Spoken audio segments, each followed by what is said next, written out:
and the Texas sky stretched wide and empty, the way it always did before winter rolled across the plains. Behind the wire fences of Camp Stillwater, a group of women hung laundry in the wind, white sheets, baby clothes, uniforms stitched from whatever fabric could be found. The air smelled faintly of soap and dust. The child inside her moved gently. She'd kept the secret as long as she could. The fences were real, but so were the kindnesses. The guards were mostly older men, farmers and teachers in uniform who seemed tired of cruelty. The women worked in the fields, picked cotton, tended vegetable gardens, and sometimes helped in the kitchens. They were prisoners, yes, but they were also human beings trying to survive the waiting. She often wondered if her baby would ever know where it came from. In early December, he wasn't unkind. All of them uncertain what future awaited them. "I won't take much of your time," he began. Greta felt her pulse quicken. "Or, you may remain here, in the United States, as residents, under sponsorship. But if you choose to stay, you must sign a document stating that you no longer claim allegiance to your homeland. You would be starting over." Completely, silence settled over the room. The ceiling fan turned lazily above them, stirring the smell of flour and damp wood. One woman, young and defiant, spoke first. "You're asking us to trade our country for a crib." Captain Miller didn't answer right away. "I'm asking you to think of your children," he said quietly. She thought of the ruins she had left behind, the cold nights when she'd hidden in basements, the way her mother's hands had trembled when she said goodbye. Now she thought of this baby, a small. That night, as the others whispered in their bunks, Greta sat awake, tracing circles on her belly. Outside, the wind carried the sound of music from the melody was soft, hopeful, foreign. Not under orders, but freely. When the song ended, the camp fell silent again. "Please, promise that maybe, just maybe, the world could forgive itself someday." By late January, frost still lingered on the fields, thin and glistening like lace over the brown soil. Inside the infirmary at Camp Stillwater, a fire crackled weakly in the stove, and the air smelled of clean sheets, soap, and something sweet, boiled corn, maybe. Greta lay awake long before dawn, her hands clutching the thin blanket, her breath sharp and shallow. The doctor, a quiet man from Amarillo named Dr. Reeves, moved between bunks with the tired patience of someone who had seen too many kinds of pain. "You're doing just fine," he told her softly, wiping his brow with his sleeve. Just fine, but Greta didn't believe him. Nothing about it felt fine, not the cold floor beneath her feet, not the walls that held her in, not the fear that this child might enter a world already broken beyond repair. The pain came in waves, stronger and closer together, until the room around her dissolved into a blur of faces and whispers. Outside, the wind pressed against the infirmary windows, rattling them like distant applause. And then, all at once, the world went still, replaced by the soft, trembling cry of a newborn, a girl.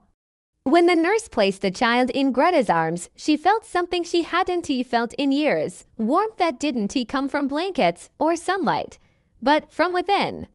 The baby's skin was pink and fragile, her tiny fists curling and uncurling as if testing the air for safety. Greta pressed her cheek against the small, perfect forehead and wept quietly. For the next few weeks, Camp Stillwater changed in ways no one expected. The women who had once worked in silence now sang softly while hanging laundry. Guards who once stood stiff and distant found excuses to linger near the nursery window, smiling awkwardly at the sight of tiny hands reaching toward the glass. Even Captain Miller, who still carried the weight of orders and reports, came by one afternoon to ask how the mothers were doing. "Better," Dr. Reeves said simply, "the children. They've made this place feel almost human." Greta sat outside that evening, wrapped in a blanket, rocking her daughter against her chest. The sun was setting over the fields, painting the sky in muted gold. She had named the baby Anna, a name her mother once whispered in her dreams, though she never told anyone why. A few days later, the official papers arrived. Each woman was called into the small office near the front gate, where Captain Miller explained once again what the document meant. To stay, they would have to sign away everything that tied them to the place they once called home. Their citizenship, their loyalty, even their right to ever return.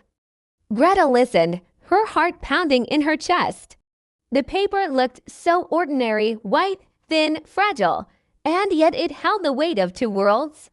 "You don't have to decide today," Miller said, his voice softer than usual. "But you'll need to soon. The transports leave next month." When she left the office, the late winter air stung her face. Across the yard, one of the other women, Elsa, tall and proud, stood holding her baby, her eyes hard with defiance. "They can't make us choose," Elsa whispered as Greta passed. Greta didn't answer. She knew no one was making them. The choice itself was the cruelty. That night, Greta couldn't sleep. She watched Anna lying in the small crib Dr. Reeves had built from scrap wood, her tiny chest rising and falling. Outside, the wind had died down and the camp was wrapped in a silence that felt almost tender. She thought of home, or what used to be home, a street covered in ash. Her mother's voice calling from the kitchen, her fiancé smiling in his uniform, not knowing it would be their last morning together, all of it gone. And yet here, in this strange place of fences and watchtowers, there was life, soft breathing, fragile, but real. The next morning, Greta went to the edge of the compound. The guards nodded, letting her stand just inside the gate. Beyond it stretched the vast Texas plains, open, endless, full of wind and sunlight. Somewhere out there, people were planting new crops, rebuilding towns, living lives that didn't begin and end with survival. She held Anna close and whispered, "You'll grow up where the sky never ends." Her words surprised her. It was the first time she'd spoken of a future, not a past. When she turned to walk back toward the barracks, she noticed Captain Miller watching her from the steps of the office. He didn't speak, but he gave a small nod, one that said he understood. Greta didn't know what she would choose yet. But in that moment, under the vast Texas sky, she felt something she hadn't felt since before the world fell apart: hope. By March, the air in Texas had begun to warm. The cotton fields outside Camp Stillwater shimmered with pale green, and the fences hummed softly under the wind.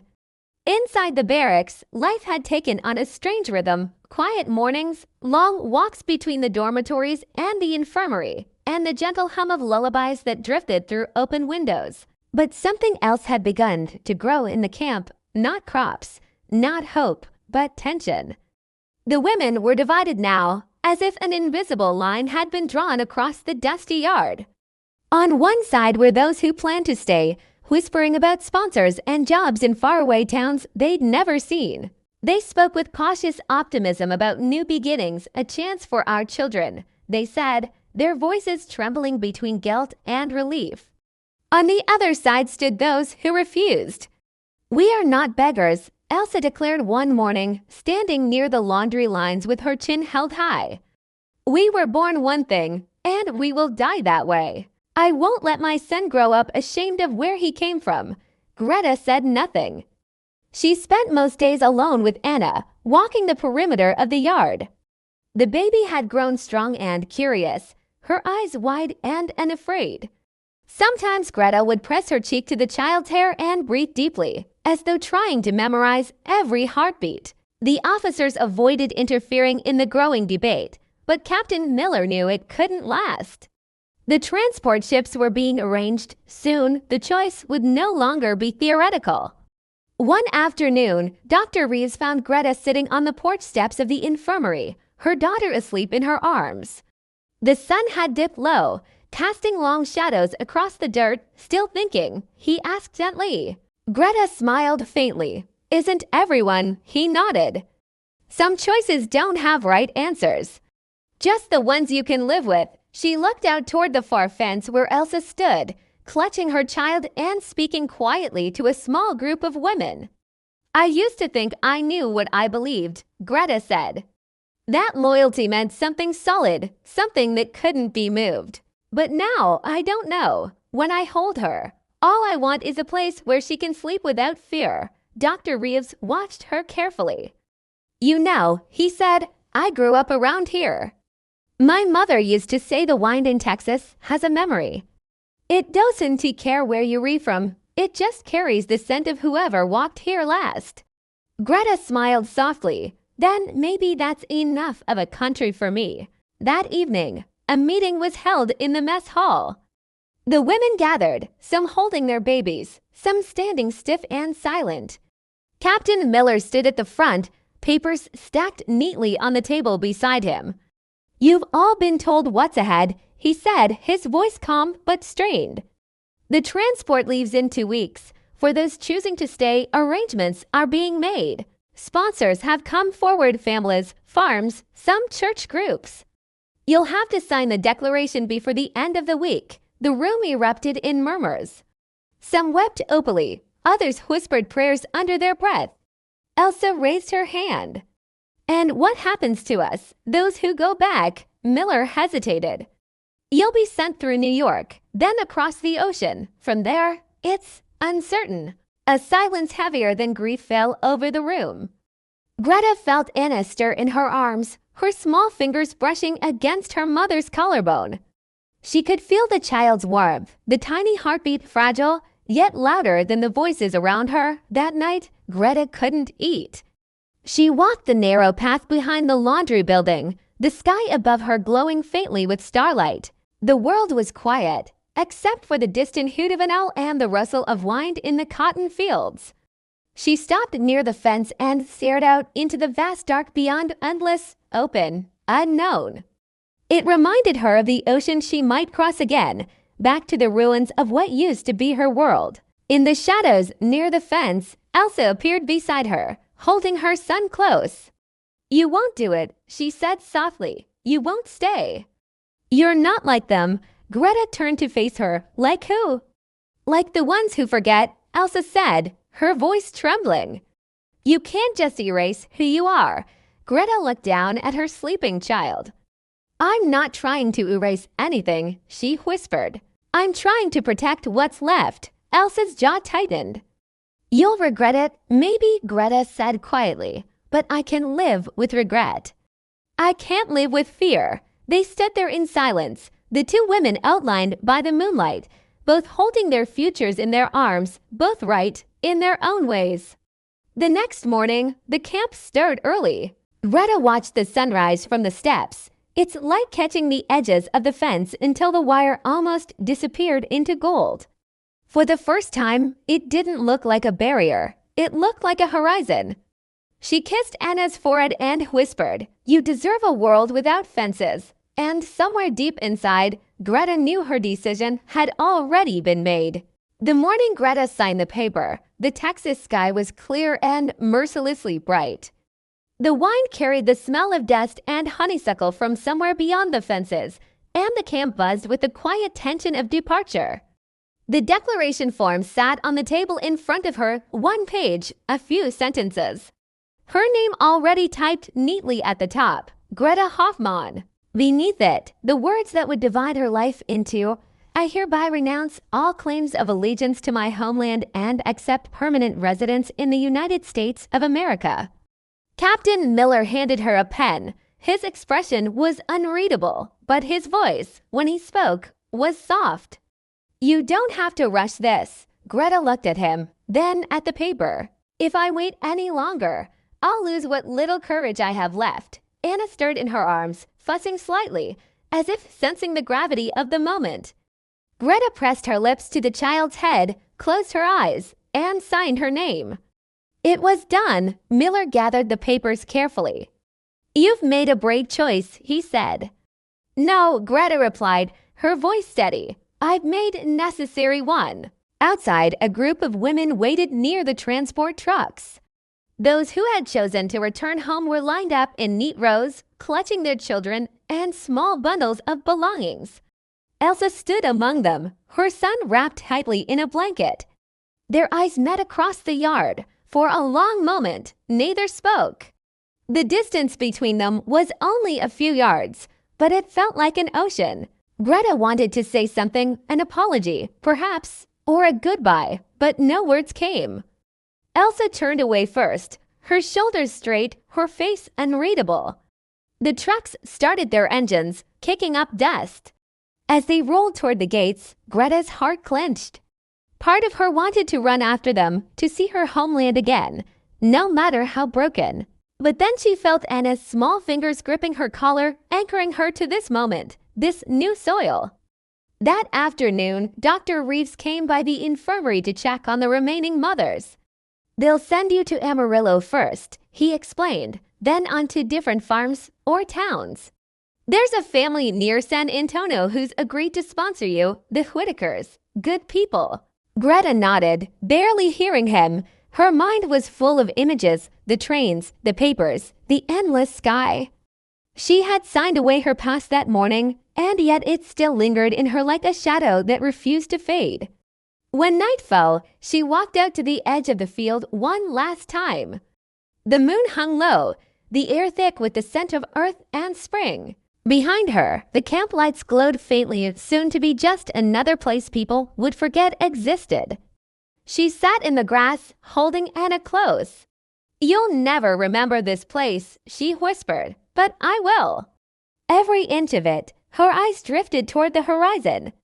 Somewhere beyond that line lay Germany, the place she had loved, the place she had lost. She wondered what it looked like now. Would she recognize the streets? Would anyone remember her name?